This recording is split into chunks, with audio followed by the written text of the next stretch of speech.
ज्योति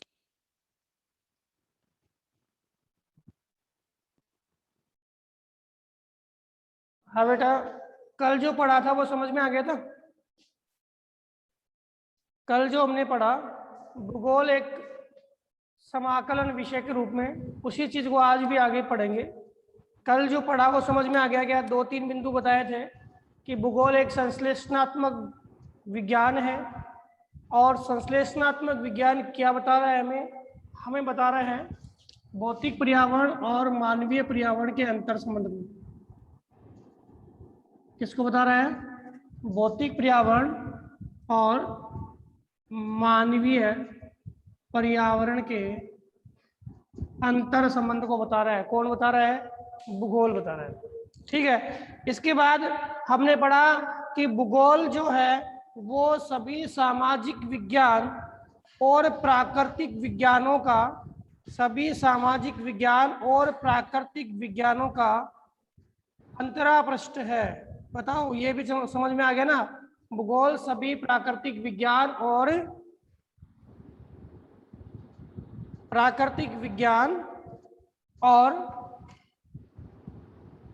पारिस्थितिकी विज्ञान या सामाजिक विज्ञान है, उनका क्या है? अंतरापृष्ठ है। इसके बाद हम समझते हैं कि जो भूगोल विषय है यह प्राकृतिक विज्ञानों से किस प्रकार से संबंध रखता है, और भूगोल विषय सामाजिक विज्ञानों से किस प्रकार से संबंध रखता है। तो 2 बिंदु आते हैं। इससे पहले आपने कुछ लाइनें हैं, जिनके पास में बुक है वो देख सकते हैं। भूगोल जो है वो ऐतिहासिक घटनाओं को प्रभावित करता है। भूगोल ऐतिहासिक घटनाओं का अध्ययन है। ऐतिहासिक घटनाएं जितनी भी घट रही है, उन ऐतिहासिक घटनाओं को हम भूगोल की कौन सी शाखा में पढ़ते हैं? ऐतिहासिक भूगोल में पढ़ते हैं।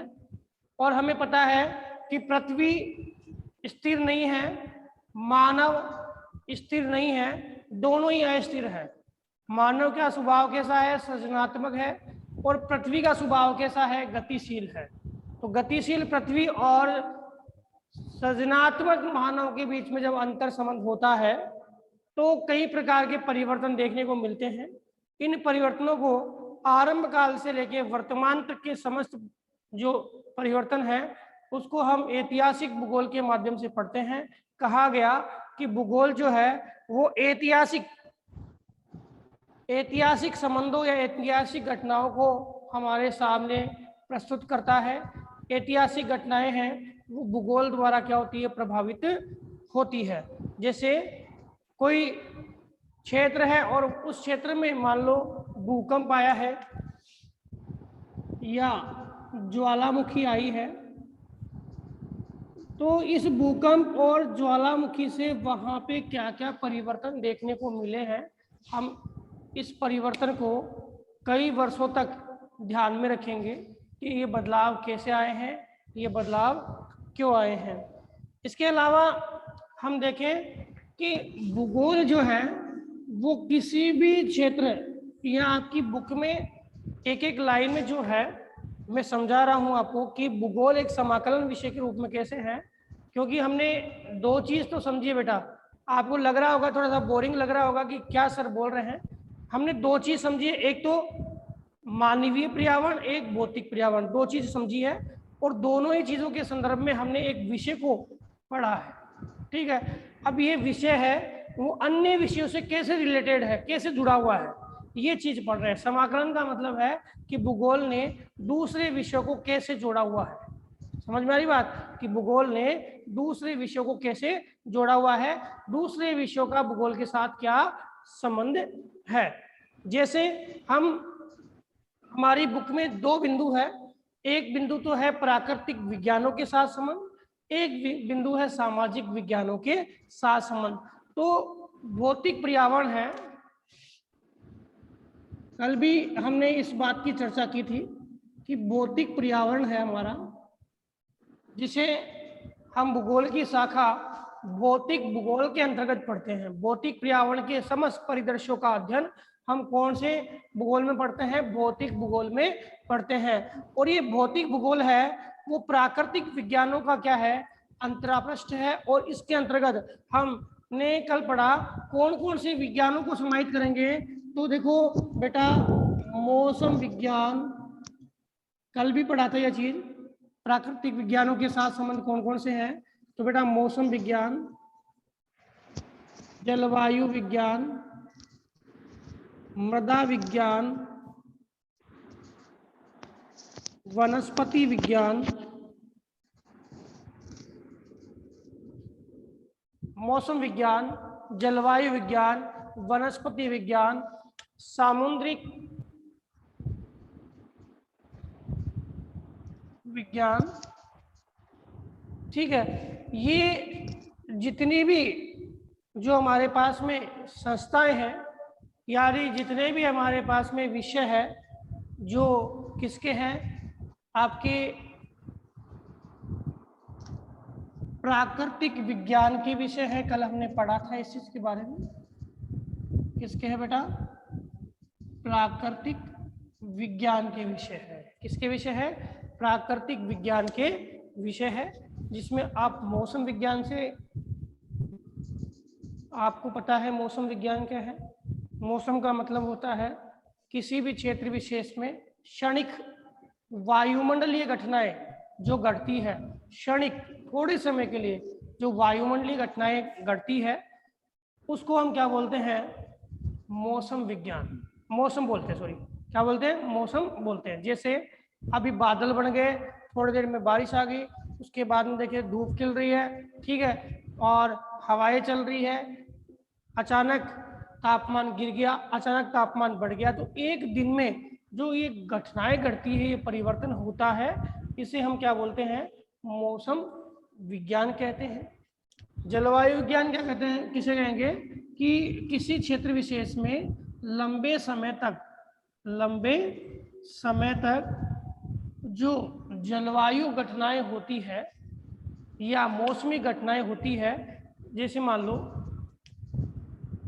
ये हमारा एरिया है, इस एरिया में लगभग 10 से लेके लगभग 30 वर्षों तक हमने क्या किया?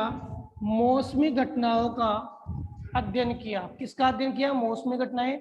और मौसमी घटनाएं बेटा हमें पता है, वर्षा, बादल बनना, ठीक है, इसके अलावा तापमान का बढ़ना और घटना, ये सारी क्रियाएं क्या है बेटा? आपकी मौसमी क्रियाएं हैं, इसे हम वायुमंडलीय परिघटनाएं बोलते हैं। ये वायुमंडलीय परिघटनाएं अगर लंबे समय तक किसी क्षेत्र में देखी जाती है तो हम उस क्षेत्र की जलवायु का निर्धारण करते हैं। और इस जलवायु का निर्धारण है वो दो आधारों पर, जितने भी हम पढ़ेंगे आगे, कि दो ही आधार माने गए जलवायु के निर्धारण में। एक तो बेटा वर्षा को माना गया है और एक तापमान को। वर्षा और तापमान को माना गया है। एक तो जलवायु का आधार क्या माना गया बेटा? वर्षा। और एक जलवायु का आधार क्या माना गया? तापमान। विश्व के अंदर जितने भी हमारे एरिया है, जितने भी क्षेत्र है, उनमें हमने जो जलवायु का निर्धारण किया है, उस जलवायु के निर्धारण में दो बिंदुओं को मुख्य माना गया, एक वर्षा और एक तापमान। ठीक है, जितने विद्वान हुए, जैसे कोपेन हुए हैं, थानवेट हुए हैं, ट्रिवाथा हुए हैं, इन्होंने जो जलवायु का निर्धारण किया है किसी भी क्षेत्र में, हम जलवायु वर्गीकरण पढ़ेंगे, उसमें वर्षा और तापमान को मुख्य आधार माना है। तो कहने का मतलब किसी लंबे समय तक घटने वाली मौसमी घटनाएं क्या कहलाती है? लंबे समय तक घटने वाली मौसमी घटनाएं क्या कहलाती है? जलवायु कहलाती है, जिसका अध्ययन हम जलवायु विज्ञान के अंतर्गत करते हैं। इसके अलावा मृदा विज्ञान, यानी मिट्टी के निर्माण से लेकर मिट्टी के जमाव, मिट्टी की उर्वरकता शक्ति, मिट्टी में क्या क्या उपजाऊ तत्व है, ये सारी प्रोसेस है वो मृदा विज्ञान में पढ़ते हैं। जितनी भी वनस्पतियां हैं जो हमारे वन क्षेत्रों में है या सामान्य दूसरे क्षेत्रों में है, उनसे रिलेटेड जो भी है उसको हम क्या करते हैं? वनस्पति विज्ञान में पढ़ते हैं। सामुद्रिक जो है क्षेत्र या जल का भाग है, सागर है, महासागर है, उनका अध्ययन हम सामुद्रिक विज्ञान में करते हैं। अब इसके अलावा भू आकृतिक विज्ञान,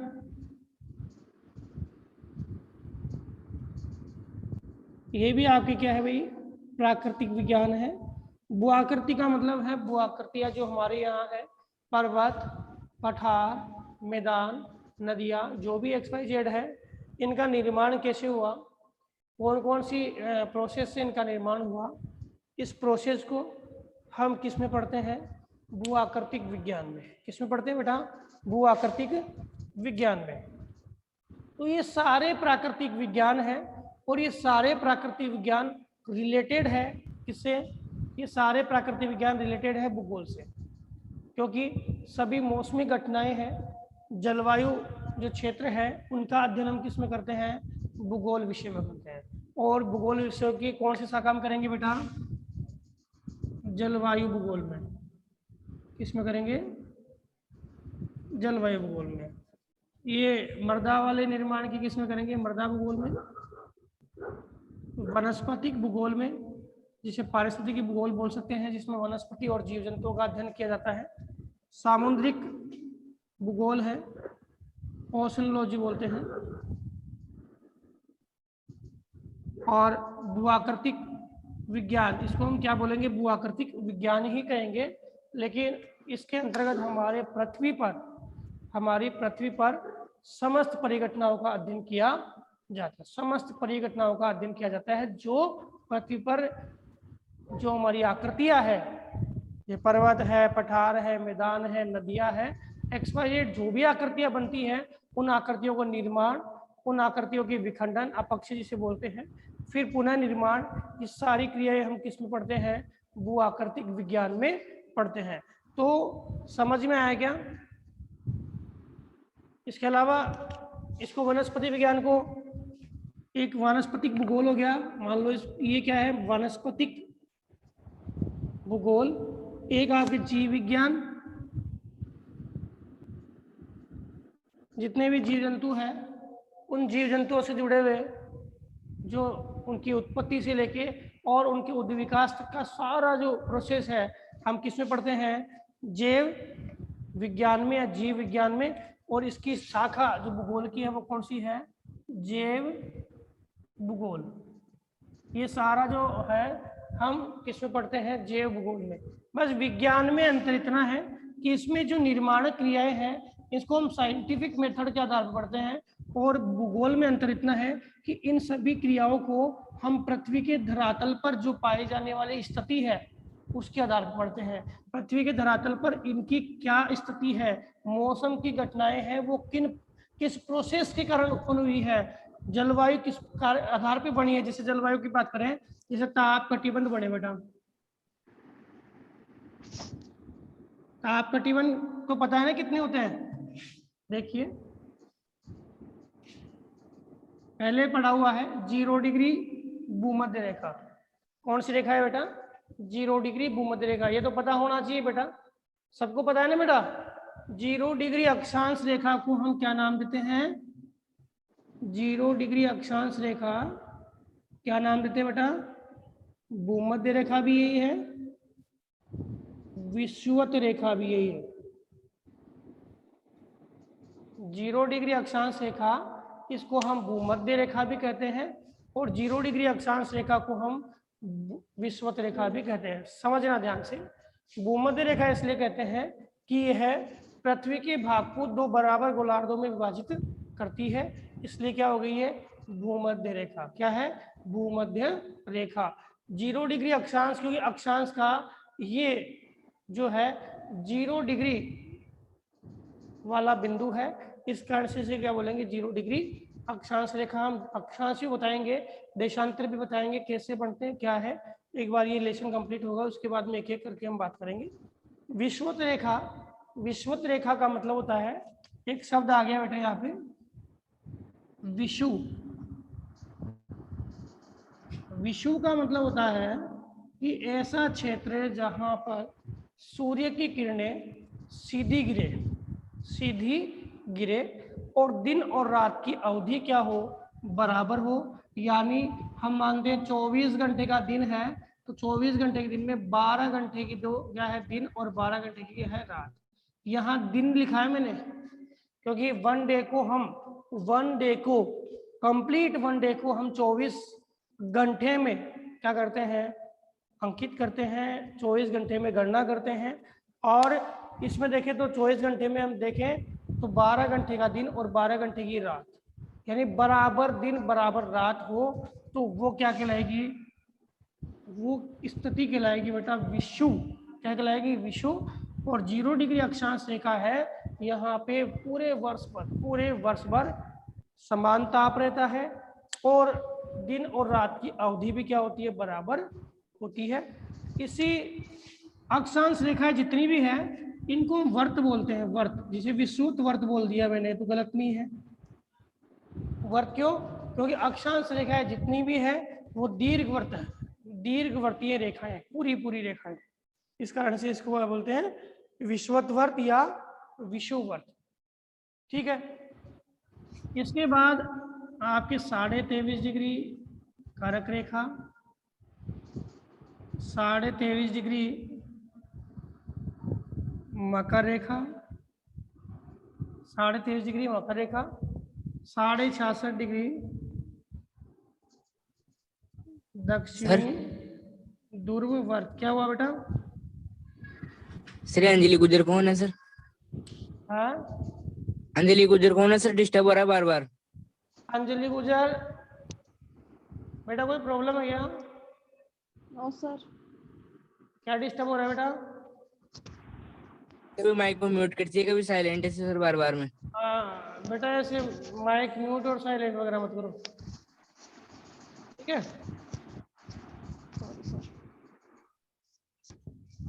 एक मिनट, ये इसकी नहीं आ रही है बात। और कोई प्रॉब्लम है?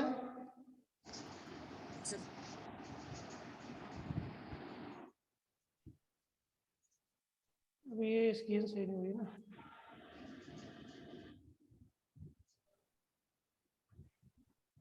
देखिए,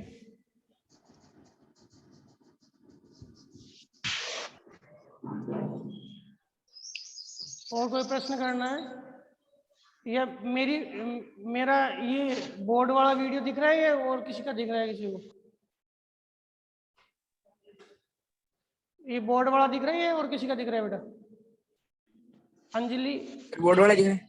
हाँ अंजलि का थोड़ा दिख रहा है यार, ये जो स्क्रीन है ना ये इसमें प्रॉब्लम आ गई, बोला है।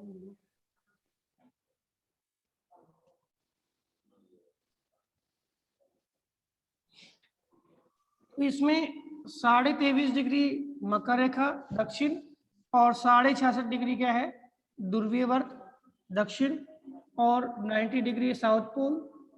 ऐसे ही आपके 66.5 डिग्री आर्कटिक वर्त बोल दो इसको,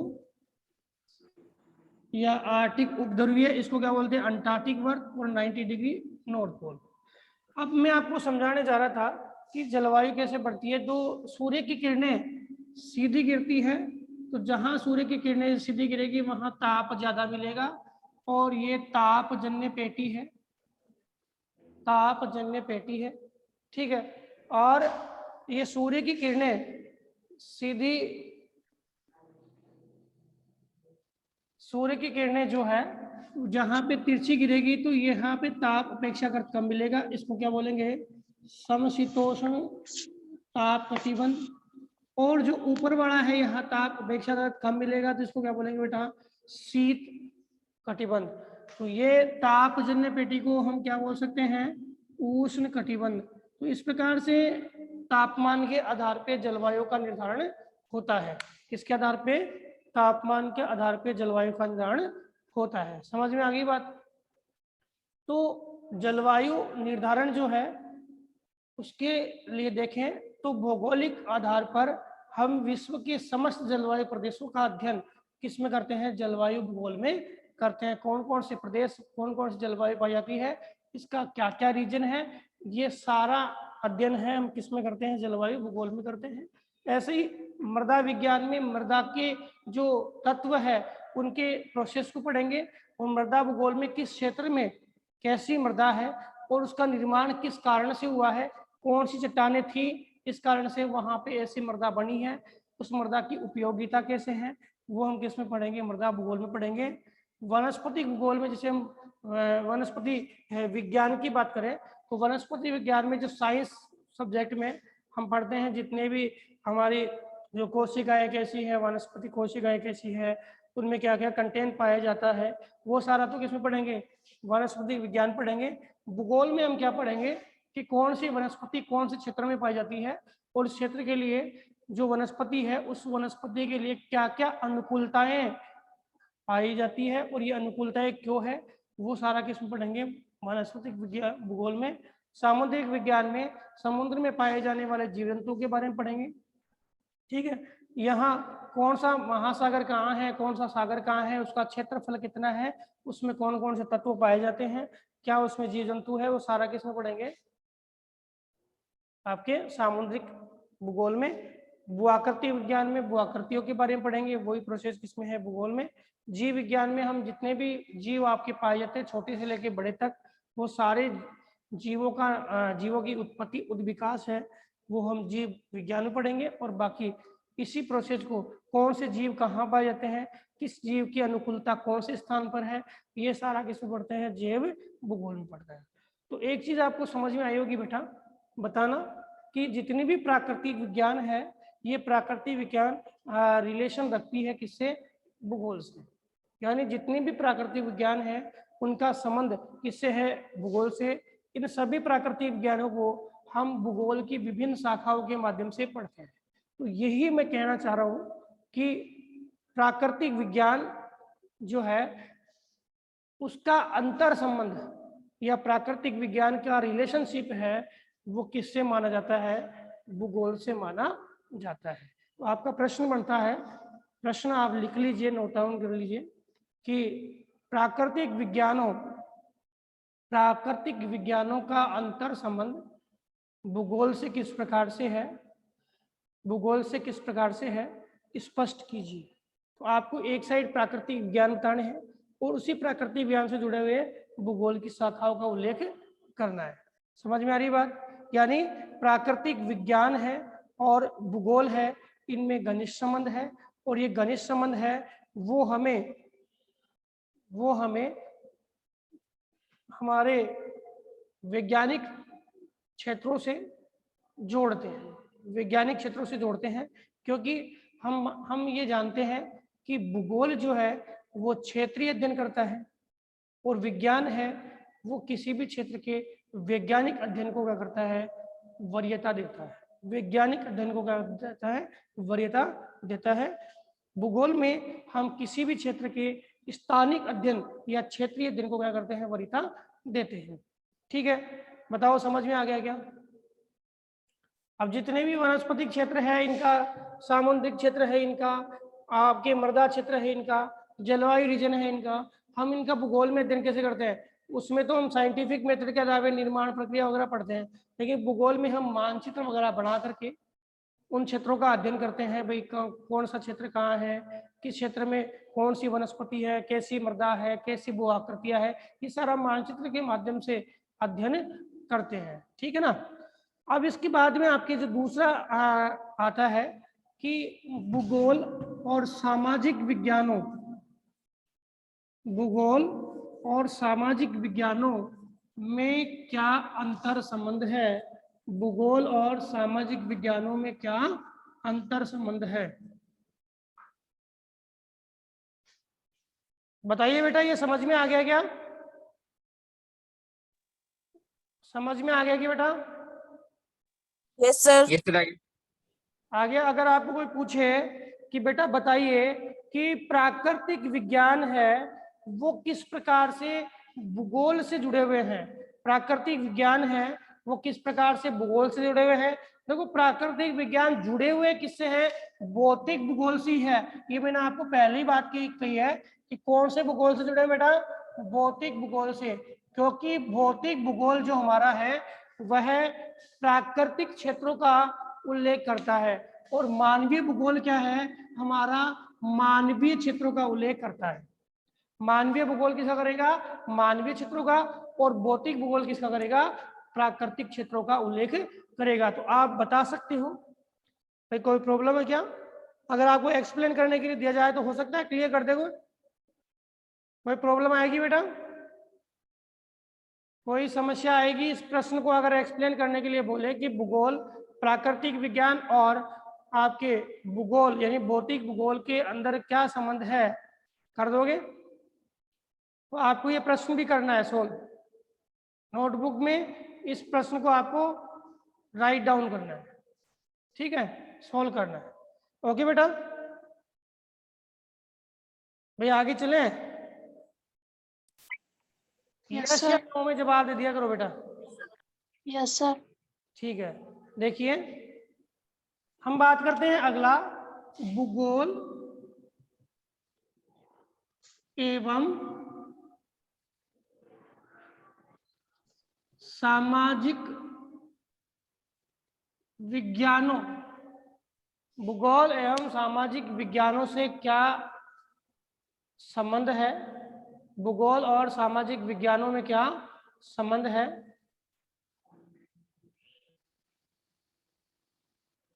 एक मिनट बेटा, ये विंडो से ही नहीं हो रही ना।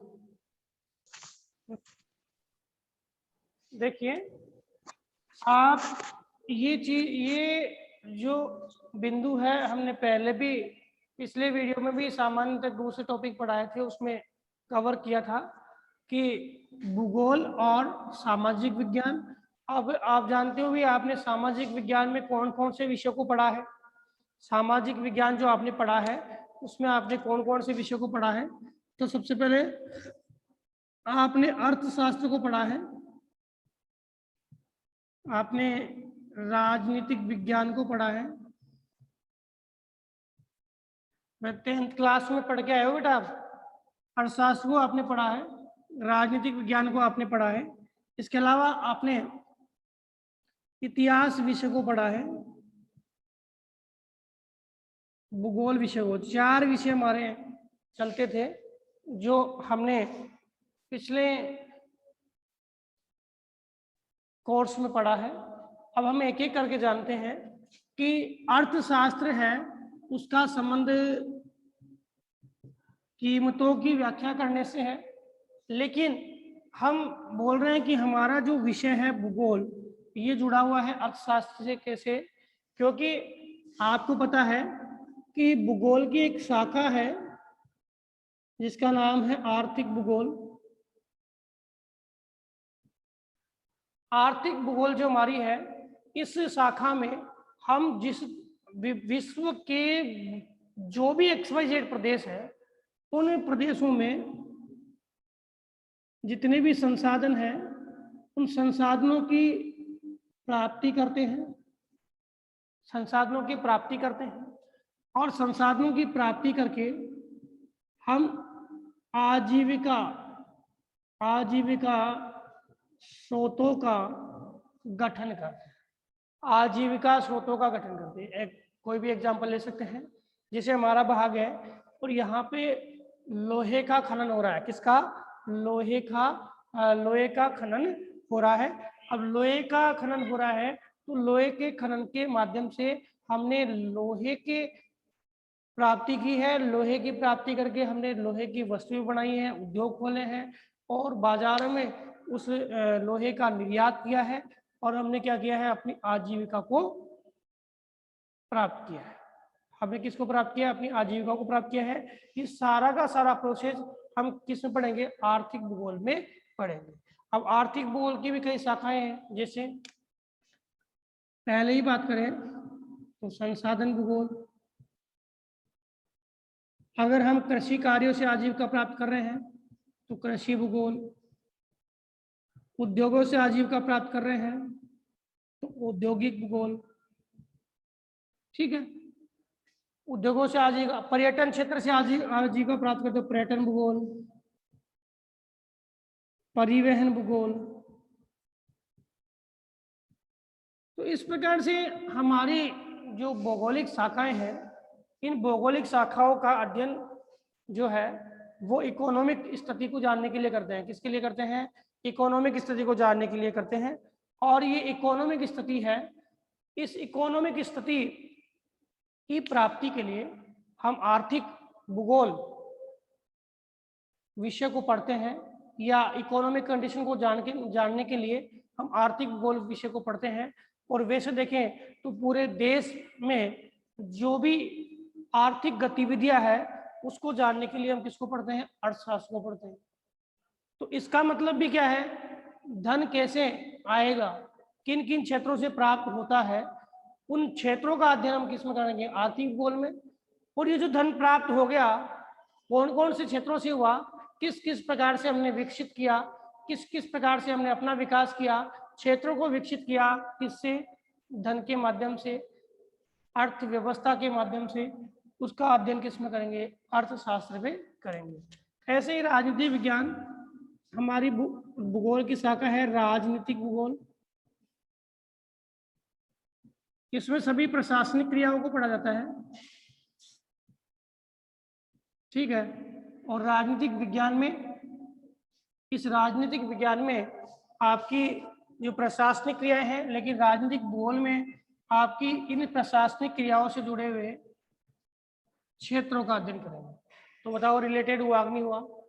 इसमें करेंगे उन क्षेत्रों का अध्ययन जहाँ पे प्रशासन है। जैसे एक राजा है, जैसे भारत देश है, भारत देश में आपके वर्तमान में देखें तो 28 स्टेट है और 9 टेरिटरीज है।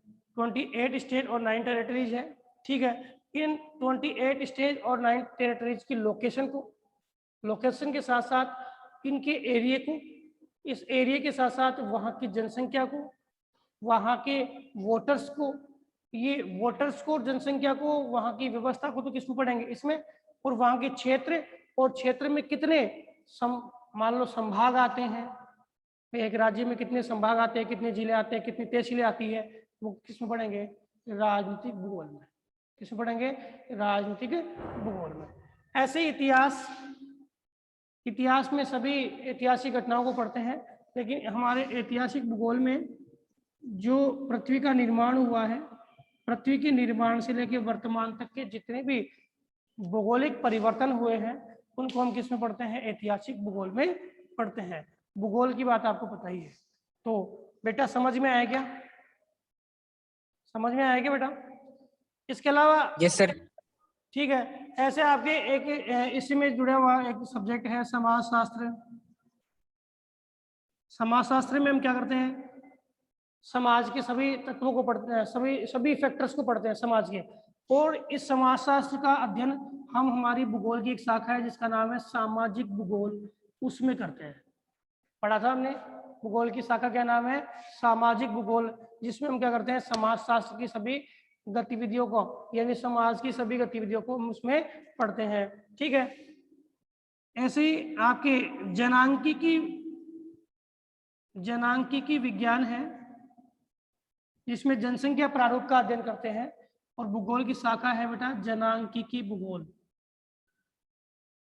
जिसमें विश्व में पाई जाने वाली जितनी भी जनसंख्या है उसके समस्त पहलुओं का अध्ययन इसमें करते हैं जनांकीकी भूगोल में। तो कहने का मतलब है कि भूगोल विषय है वो समस्त सामाजिक विज्ञान के विषयों से अंतर संबंध रखता है, क्योंकि समाज जो है, मानव जो है, वो किस पे रहता है? पृथ्वी पे रहता है। और पृथ्वी पर रहकर और पृथ्वी के प्राकृतिक स्वरूपों से संबंध रख के और अपना जीवन यापन करता है।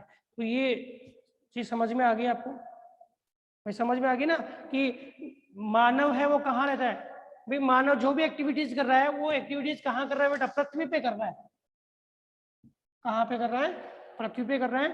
और पृथ्वी पे एक्टिविटीज करके और वो क्या कर रहा है? हमारे खुद मतलब मानव स्वयं के विकास को आगे बढ़ा रहा है।